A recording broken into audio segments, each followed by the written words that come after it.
Hello students, how are you? Tudo bem com vocês? Vamos começar mais uma aula de inglês aqui no terceiro ano, tá ok? Na terceira série. Só que daí antes disso, o professor precisa dar para vocês aqueles recados importantes, tá bom? Então siga comigo aqui para que a gente possa relembrar aquilo que é muito importante. E eu digo, pessoal, que é muito importante porque eu também tenho que dar conta dos meus alunos no Classroom e tem muitos alunos que estão esquecendo da atividade obrigatória. E outra dica que eu vou dar importante para vocês é a seguinte: sempre quando vocês forem acessar, acessem pelo @escola, tá bom? Pelo Aula Paraná, para que então o professor consiga receber as suas atividades. Isso tem acontecido muito, muitos alunos têm falado comigo, professor, mas eu enviei. Mas acontece que ele fez pelo Google, ele não acessou o @escola, entendeu? Ele não acessou pelo Aula Paraná, então acaba não indo para o professor. Então fiquem atentos a isso, tá bom? E aqui tem aqueles recados importantes que é bom a gente sempre lembrar. A atividade obrigatória no Classroom, tá ok? Que ao acessar a plataforma, você realiza essa atividade obrigatória e envia a atividade para, então, garantir a sua presença.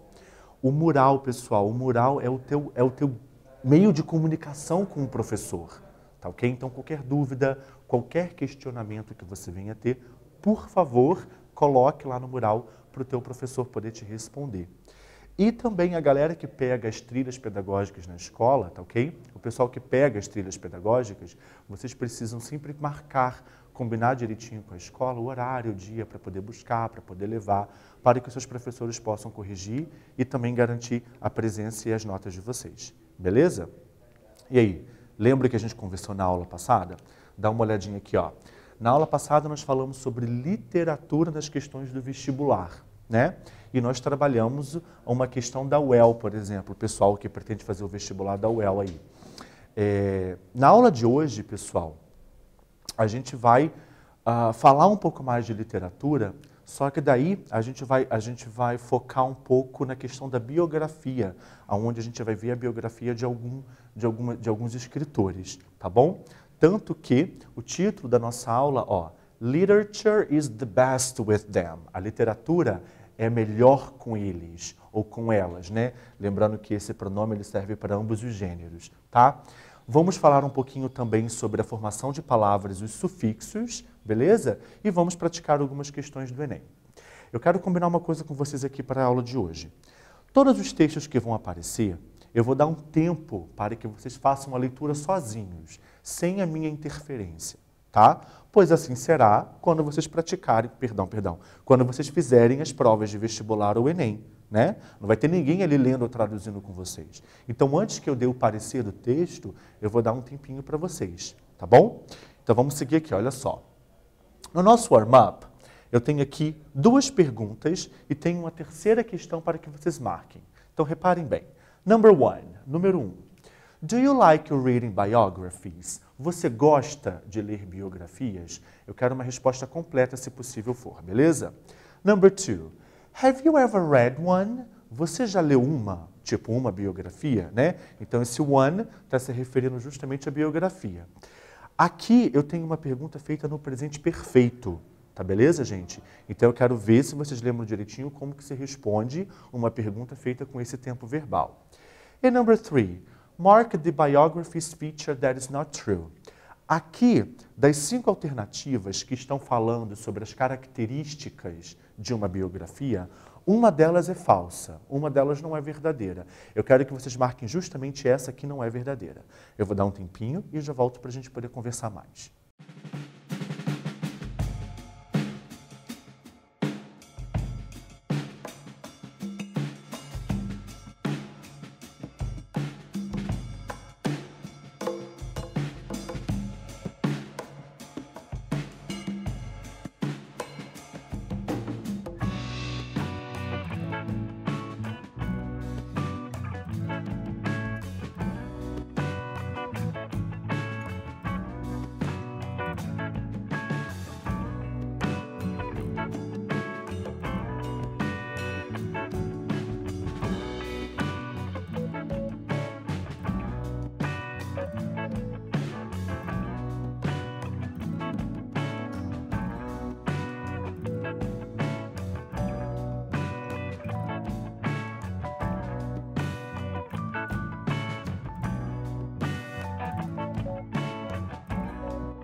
Então vamos checar aqui. Então olha só, as possibilidades de respostas que a gente tem. Do you like reading biographies? Yes, I like reading them. No, I don't like reading them. Então aqui eu coloquei as respostas completas. Quero focar só no seguinte. Biographies, biografias, está no plural. Portanto, você utiliza o pronome them para fazer a substituição. Qual é a função de um pronome? Substituir o nome. Caso você quisesse, ao invés do them, repetir a palavra, não tem problema, ok? Have you ever read one? Você já leu alguma biografia? É isso que eu perguntei. Yes, I've already read one. No, I've never read one. Então, se a pergunta foi feita no presente perfeito, você responde no presente perfeito. Nesse caso aqui, eu optei por fazer a contração, né, do pronome com o auxiliar have. Fica a teu critério. Ou você fala I have or I've, sem problema, ok? E a número 3, eu tinha pedido para que vocês marcassem a alternativa que não é verdadeira, de acordo com as características de uma biografia. A resposta certa é a letra E. Todas as outras aqui estão corretas, beleza? Quando eu digo que o texto é narrado em primeira pessoa, não. Porque se você está escrevendo uma biografia sobre uma outra pessoa, óbvio, vai ser em terceira pessoa que vai ser essa escrita. Ok? Beleza, então. Vamos começar, então, as nossas leituras, né? E o primeiro que eu tenho aqui é justamente sobre a Jane Austen. Nós já falamos sobre ela nas aulas anteriores. Essa escritora inglesa aqui, dos anos de 1775 até 1817, né? Então eu vou dar um tempinho para que vocês façam a leitura sozinhos, tentando identificar as palavras cognatas, tentando buscar vocabulário que vocês conheçam, aquelas estratégias de leitura que a gente já conversou, aqueles scanning, assim, dando aquela olhada, pegando as informações principais. Já volto para a gente conversar um pouco sobre ele. Vamos lá.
Ok, agora vamos fazer então a leitura do texto em inglês, tá? E daí a gente faz aquela passada em português e partir para o próximo.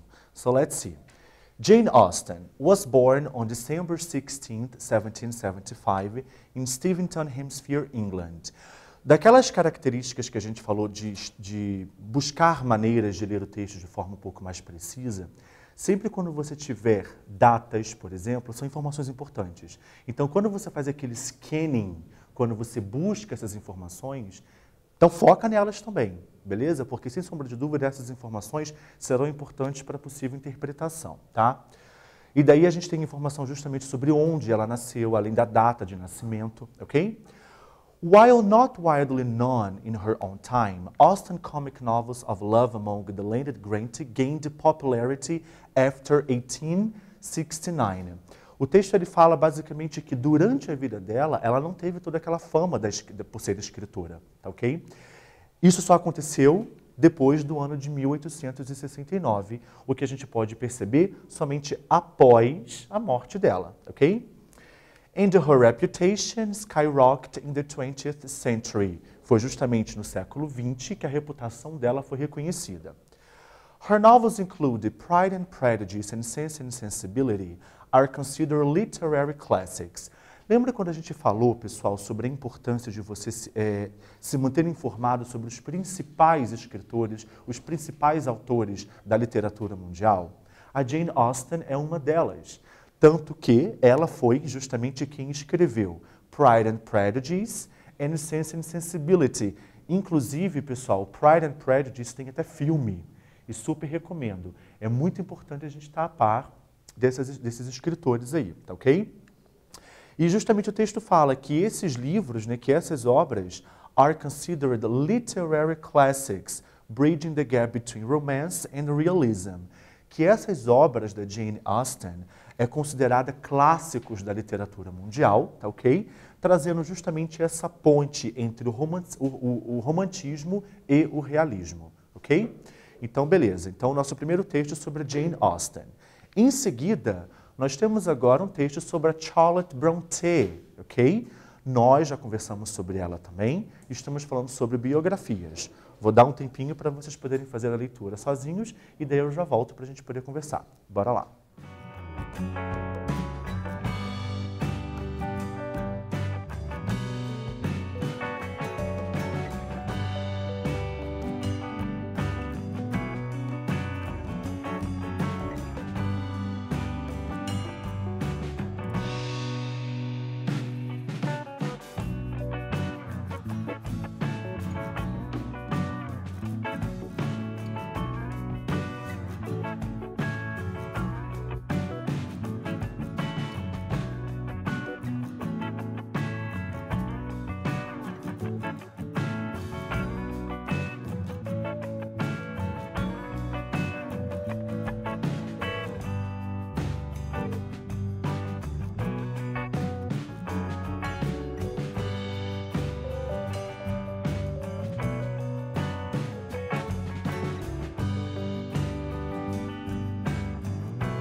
A Charlotte Brontë, nós já tínhamos conversado sobre ela, né, famosíssima não somente por ela mesma, mas também pelas irmãs, né, que ela pertence às Brontë Sisters, né?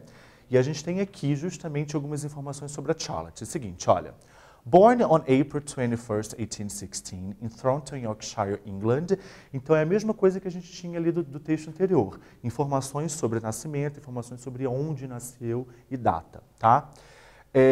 She worked as a teacher and governess before collaborating on a book of poetry with her two sisters. Informação importante, que nós já conhecemos. Ela trabalhou como professora e uma governanta também, né? E ela, no caso, começou a sua vida de escritora com as duas irmãs, trabalhando juntas, as três, num livro de poesia, tá ok? In 1847, Brontë published the semi-autobiographical novel Jane Eyre, which was a hit and would become a literary classic. Daí, sozinha, em 1847, ela trabalhou numa obra autobiográfica chamada Jane Eyre, uma obra famosíssima da literatura inglesa, inclusive, que se tornou um clássico da literatura mundial, tá? E outros romances famosos também da escritora são a Shirley and Villette. She died on March 31st, ela veio a morrer dia 31 de março de 1855, na Inglaterra também, ok? Beleza. O próximo texto que a gente tem agora é da Virginia Woolf, que também é uma outra escritora inglesa, tá? De impacto muito forte na literatura, não só da Inglaterra, mas também na literatura mundial de um modo geral. Portanto, agora, mais um tempinho para vocês poderem fazer a leitura. Bora lá!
A Virginia Woolf, pessoal, ela tem uma característica muito diferente das outras escritoras, justamente pela questão de pensamento.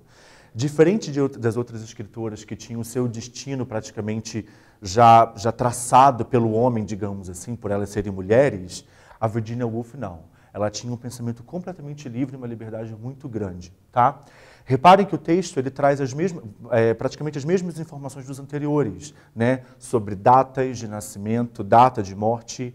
A diferença da Virginia Woolf é que, infelizmente, ela cometeu suicídio, né? Ela tinha um pensamento muito livre, seus pais permitiam que ela tivesse um pensamento livre, o que era cabível de pensar naquele momento, né? Principalmente na era vitoriana na Inglaterra, certo? Então, assim, ela tinha uma escrita muito não linear, ela tinha uma prosa muito livre, tá ok? Ela não seguia os padrões de escrita, tá bom?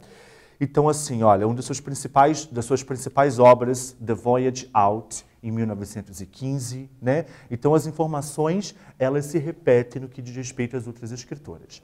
Sendo assim, eu tenho uma pergunta para vocês. What do the women mentioned in the text have in common? O que essas escritoras têm em comum, né? Já que a gente conhece agora um pouquinho da história das três. Tempinho para vocês poderem responder, eu já volto aí.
Então, a informação que a gente tem em comum dos três textos é justamente esse daqui, ó, The Country of Birth, o país de nascimento. É justamente essa informação que a gente tem em comum nos três textos, tá ok?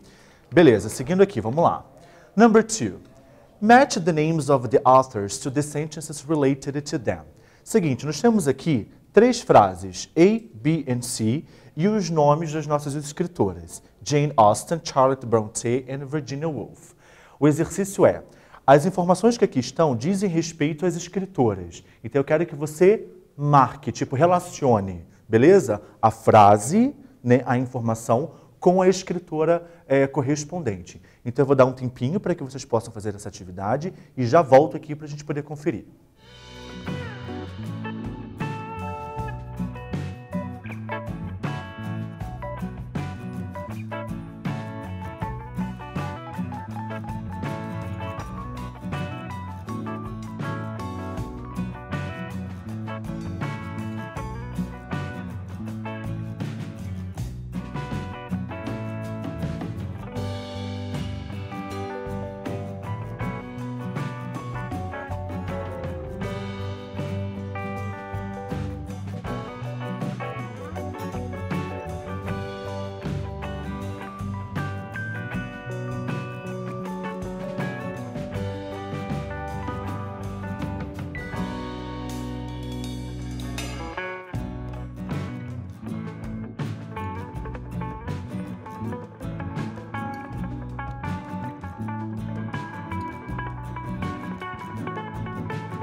Então a atividade era para que vocês relacionassem as informações às escritoras estudadas. As escritoras são elas: Jane Austen, Charlotte Brontë e Virginia Woolf.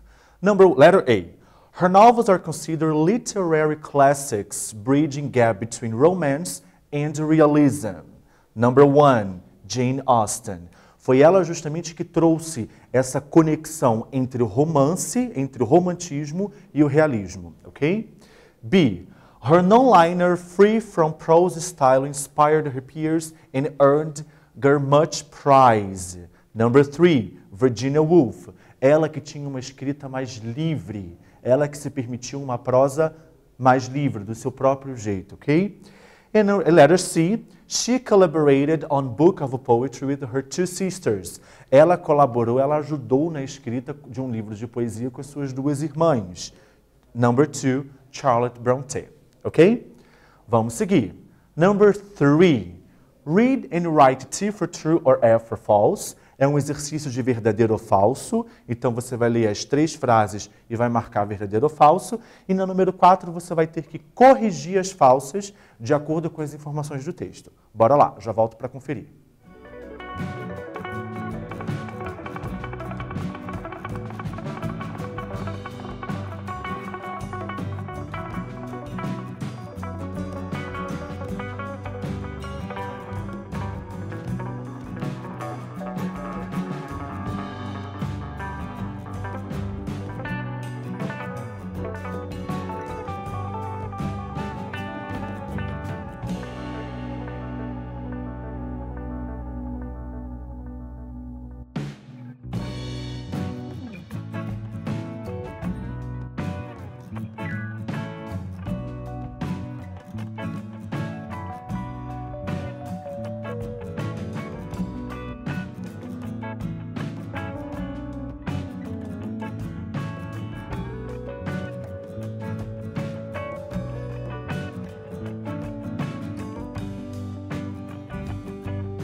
Então vamos checar o nosso exercício de verdadeiro ou falso, ok?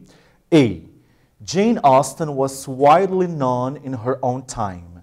Aqui na letra A está afirmando que a Jane Austen, vocês leram o texto, que ela foi conhecida amplamente no seu próprio tempo, enquanto estava viva.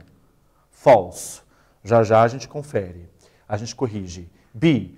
Charlotte Brontë worked as a teacher and governess before becoming a writer. Aqui eu estou afirmando que a Charlotte Brontë ela trabalhou como professora e uma governanta antes de se tornar uma escritora. True, verdadeiro. Virginia Woolf was raised by close-minded parents. Aqui está afirmando que a Virginia Woolf ela foi criada por pais com mente muito fechada. False. Então, olha só, a letra A e a letra C são falsas. Então, são justamente essas duas que a gente precisa corrigir. Na letra A, estava afirmando que ela foi conhecida amplamente durante a vida dela. Aí é que está o erro. Então, vocês poderiam corrigir assim, ó. Jane Austen was not. A gente pode negar aqui, ó, que ela não foi conhecida amplamente durante a vida dela.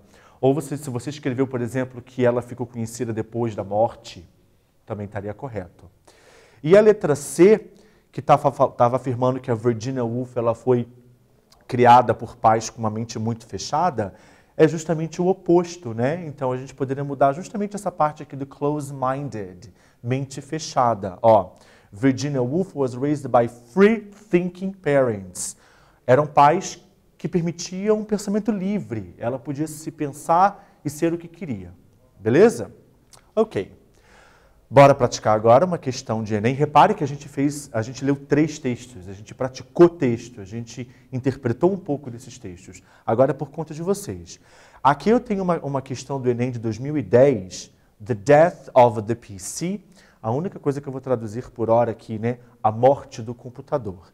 Então, assim, vou dar o tempo para que vocês leiam, né, e sem a minha interrupção, gente, porque nesse primeiro momento aqui, a gente está praticando uma prova do Enem, provas de vestibular de modo geral. Então, não cabe eu ficar traduzindo e acabar dando a resposta para vocês. Então, tempinho para que vocês façam a leitura e, em seguida, eu volto para depois dar o tempo para vocês poderem fazer a questão. Bora lá!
Então, esse foi o texto, tá, da questão do Enem de 2010 que a gente está praticando.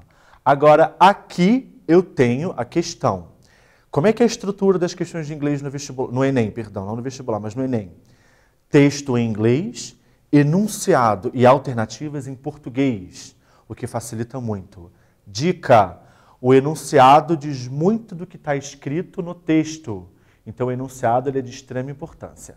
Tempinho para vocês poderem ler com calma, e daí eu já volto para dar a resposta correta para vocês.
Então vamos ver a nossa resposta aqui, né? Então o enunciado diz assim: ao optar por ler a reportagem completa sobre o assunto anunciado, tem-se acesso a duas palavras que Bill Gates não quer que o leitor conheça e que se referem. Aqui no texto, gente, uma informação aqui, ele fala justamente sobre a morte do computador, vocês leram, né? Sobre a possibilidade de se comprar softwares sem necessidade dos computadores, do que se conhece como PC, como computador, né?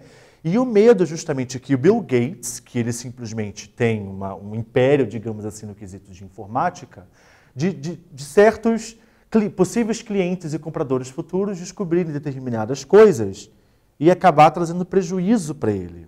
Então, quando o enunciado ele fala justamente sobre desses possíveis compradores terem acesso às duas palavras, o que consequentemente traz um determinado medo para o tal Bill Gates, a resposta certa é justamente a letra E, quando ele fala que as empresas que levam vantagens parecerem suas concorrentes, né? Então, a partir do momento que as pessoas descobrem isso, ele corre o risco de perder bastante, beleza? Então, a resposta certa é a letra E, ok?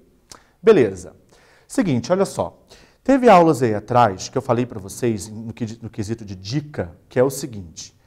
Ampliação de vocabulário é importantíssimo para que vocês tenham acesso a um texto com mais qualidade, tá ok? Então, quanto mais palavras você conhece, mais você entende. Quando a gente fala de sufixo, por exemplo, essa é uma ideia muito importante para ampliar vocabulário, por quê?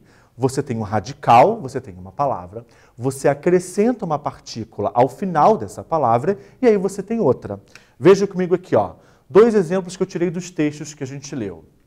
While not widely known in her own time, sobre uma das autoras lá que não era conhecida durante o tempo de vida delas. Wide, amplo. Widely, amplamente. Então, esse li transformou essa palavra num advérbio. Então, repara, 2 palavras que a gente já conheceu, tá? Popularity, popular, popular. Popularity, popularidade. Então, é isso que vocês irão fazer aqui, olha. Com a ajuda de um dicionário, eu quero que vocês transformem essas palavras. Eu quero que você acrescente um possível sufixo, dando a ela, talvez não, sem sombra de dúvida, um outro significado. Bora lá, já volto para a gente poder conferir.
Então, aqui eu tenho adjetivos e vamos transformá-los em advérbios. Para fazer isso, pessoal, basta você acrescentar o ly. Então, por exemplo, strange, strangely, mad, madly, insane, insanity, special, specialty. Então, são tipos de exemplos que eu tenho aqui, ó. Strange, estranhamente, estranho, estranhamente. Louco, localmente. Insano, insanidade. Especial, especialidade. O que a gente pode presumir? Esse ad, né, esse finalzinho ad na língua portuguesa, ele é feito pelo TY. O mente, né, estranhamente, da língua portuguesa, ele é feito através do LY. Tá ok? Beleza. Bora para o nosso quiz, para a gente poder praticar um pouco mais? Então aqui, olha, eu tirei para vocês aqui um pedacinho do texto sobre a Virginia Woolf, então você vai ler esse pequeno pedaço, e eu tenho duas perguntinhas aqui para vocês, ó. Ah, não, perdão. Esse primeiro pedaço, número 1, e o número 2 tem outro pedaço de texto, é diferente. Então, olha só, número 1. O pronome sublinhado refere-se a, então o pronome her, e a número 2 também é sobre um outro pronome, o it. Então, são 2 questões de pronome na qual eu quero que você me diga a que esses pronomes se referem, ok? Bora lá, já volto para conferir com vocês.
A dica que eu vou dar é a seguinte, pessoal.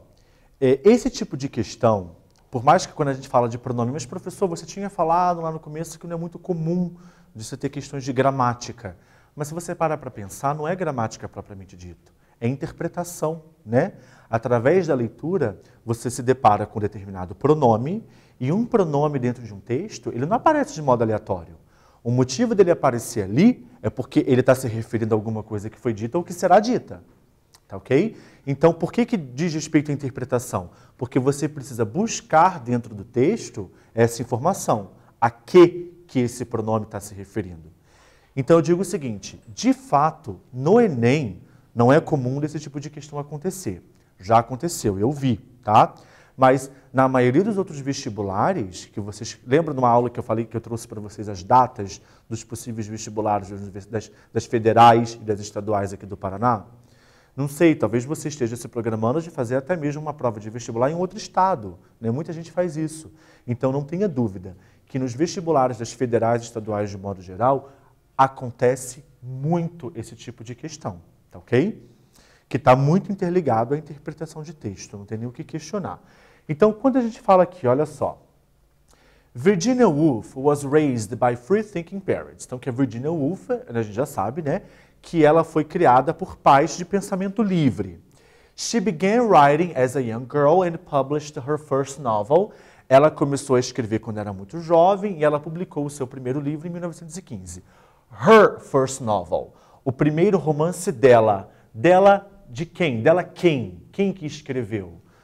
A opção certa, sem sombra de dúvida, aqui seria a letra B, Virginia Woolf. Primeiro, a gente já elimina parents, porque parents está no plural. E o her é um pronome que a gente usa para o feminino no singular. Então a dica também é essa, daí já ajuda bastante a você chegar à resposta correta. Quando a gente vai para o número 2, que eu tenho esse texto aqui, quando ele fala, né? The days of paying for costly software upgrades are numbered. The PC will soon be obsolete. Quando ele fala, né, que o computador em breve vai desaparecer, vai ficar obsoleto. And Business Week reports 70% of Americans are already using the technology that will replace it. Li rápido aqui só para poder falar para vocês em português. Que uma revista ela reportou que 70% dos americanos já estão usando uma outra tecnologia que vai entrar no lugar dele, disso. Sabemos que o it é um pronome que a gente usa no singular para se referir a objetos ou animais. Que essa tecnologia vai entrar no lugar de quê? De quem? Letra A, PC. Então, a mesma situação da anterior. Americans está no plural. O pronome it a gente usa para singular. Americans é pessoa. O pronome it não é utilizado para pessoa. Então, repare como essas dicas elas ajudam, né? É a interpretação de texto, beleza? Então, olha só. O que a gente viu hoje? O que nós estudamos hoje na nossa aula, né? O gênero discursivo, foi sobre biografia. Nós lemos 3 biografias diferentes. Sobre formação de palavras, sufixos e trabalhamos uma questão do Enem. Beleza, pessoal? Telinha roxa, vamos parar por aqui. Muito obrigado pela atenção de vocês. Todo esse material vai estar disponível na plataforma. Bye bye, see you next class.